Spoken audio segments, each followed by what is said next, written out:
চন্দ্র আর নেই। চন্দ্রকে তোলামুলি হারমাত বাহিনী খুন করলো গুলি করে। যারা চন্দ্র নামটার সামনে পরিচিত নয় তাদেরকে জানিয়ে রাখি, চন্দ্র হচ্ছে চন্দ্রনাথ রথ, শুভেন্দু অধিকারীর আত্মসহায়ক। শুভেন্দুদা ব্যস্ত মানুষ, শুভেন্দুদাকে সবসময় আমরা পেতাম না, সম্ভব না। কিন্তু কোনো কিছু হলে এই চন্দ্রের সঙ্গে সব সম্পর্ক আমাদের থাকতো এবং তাকে ফোন করতাম, তার সঙ্গে কথা হতো। শুভেন্দুদাকে এই খবরটা পৌঁছে দিতে হবে, এই প্রবলেম হয়েছে, একটু তাদেরকে বলে দাও। সেই চন্দ্রকে আজকে এই তোলামুলি জিহাদি বাহিনী খুন করে দিল। এইমাত্র খবরটা পেলাম। মানে চন্দ্র যে নেই এটা বিশ্বাস করতে পারছি না।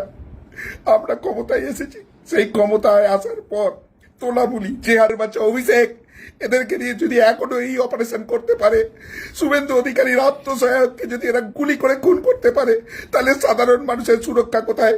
আমি সরি ফর মাই ল্যাঙ্গুয়েজ, কিন্তু আজকে সব বাদ ভেঙে গেছে।